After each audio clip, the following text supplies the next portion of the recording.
huge rock wall has been found in the Colombian Amazon.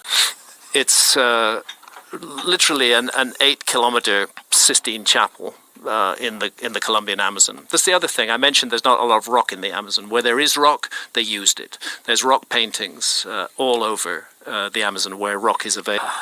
It's really interesting to see. So this is 11,000, how old? 12,000. 12,000 plus? Yeah, 12,000 plus years old. It's interesting because if you see the paintings that they found in that cave in France, those are 30 plus thousand years old. Oh yeah, right? there's paintings in France. If you go to Chauvet, you're looking 36,000 years old. Can you go to those, Jamie? Hohenstein-Stadel in Germany. That's that amazing Werner Herzog documentary. They often have. I think was the Cave of Dreams. Cave of Dreams. Yes. Yeah. They often Look at have. We're looking at Lascaux. Hang on the. Yeah, we're looking at Lascaux there. The bull painting there is interesting. Were better artists. They were. They were. I have to confess, they were quite a bit better. This art is very good. If you go, Jamie, if you go to the NPR, the painting of a bull, one step left from where you are, that one. This is very interesting. There has been an argument made by a couple of astronomers that what is depicted there is the constellation of Taurus, and that in itself is heresy, because archaeologists who want to give everything to the Greeks say that it was the Greeks who invented the constellations of the zodiac, and not shown. Why do they think that represents the constellation? Because of the 6 little dots, which are not, I think, on the head. I think they're somewhere behind, not in this picture, which is often how the Pleiades are seen. They're seen. Actually, there are 7 Pleiades, but often to the naked eye you see 6. And the positioning of the Pleiades in relation to the constellation of Taurus is the basis for that argument. It could be. I'm not sure. It's so long since I've looked at this, but I know that there are six dots there. So this cave art was going on all around the world. It's found that some of the oldest art has been found in Indonesia. You know. Oh, here it is. Here's the. Yeah, there's the Pleiades. The whole argument about the Pleiades.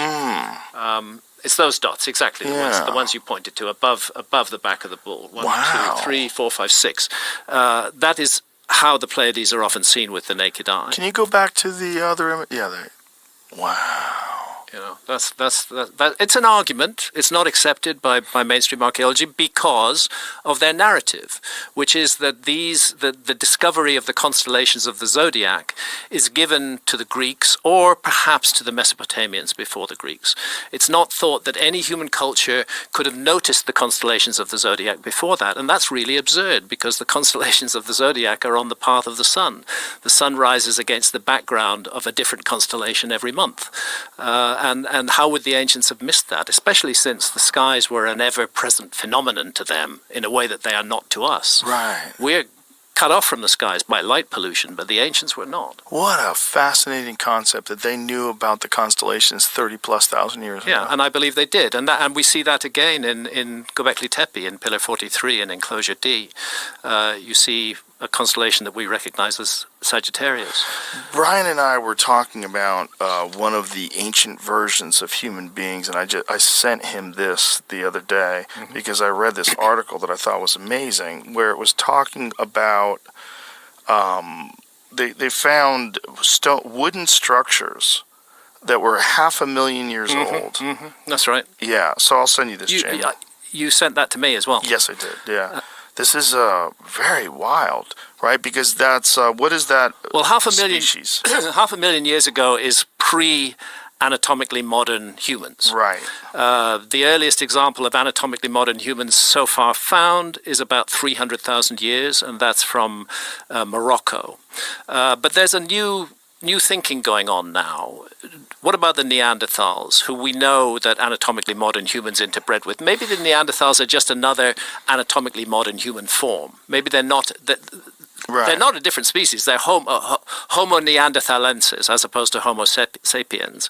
But maybe it was all one, and there were different forms of human beings at that time. If in that case, these wooden structures would fit within the Neanderthal time frame. Well, this is that same culture, Jamie, that Brian was telling us buried their dead in a very sophisticated way, where they had to crawl through these cave Brian systems. was talking about Homo naledi. I think this is Homo naledi. This is from I think South that's Africa? what they're talking about. I believe that's what they were talking about. Wooden structure from Zambia.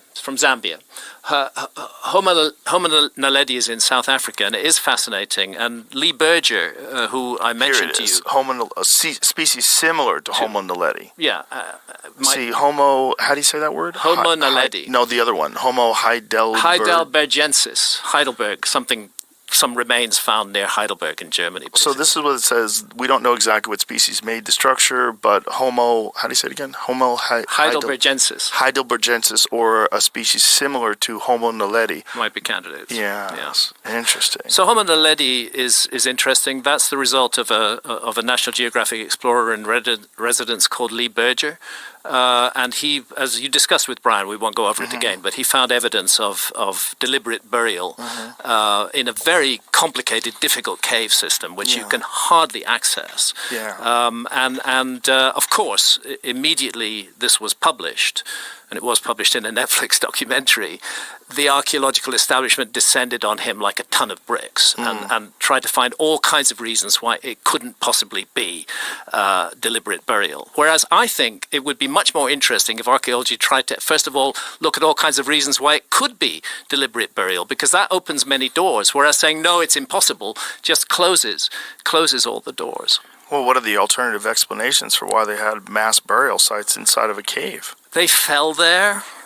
Something like that. All of them? Yeah, all of them. Many and years. somehow buried themselves under the topsoil, and then left engravings on the cave walls, which are very, very similar to engravings that we find in the caves of France, for example. Well, it does make sense, though, that ancient human species would slowly learn the things that we learned. They would slowly pick up tool making. They would slowly pick up the ability to harness fire. Yeah.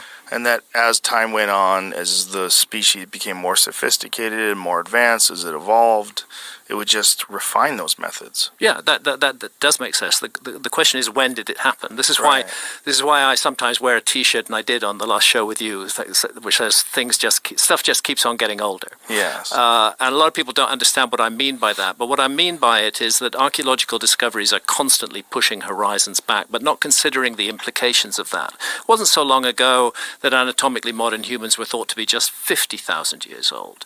Now, if anatomically modern humans with the modern brain, with our capacities and abilities, have only existed for 50,000 years, that doesn't leave a lot of room for a lost civilization to come and go.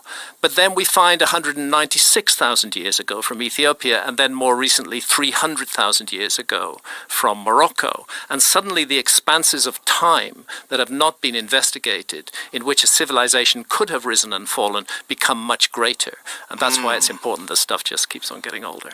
Very fascinating also that the oldest known ones are from Africa. Yeah. And obviously that's where Egypt is. Yes, that's exactly where Egypt is. And we must recognize Egypt as an African culture. Yeah. That is what the ancient Egyptians were.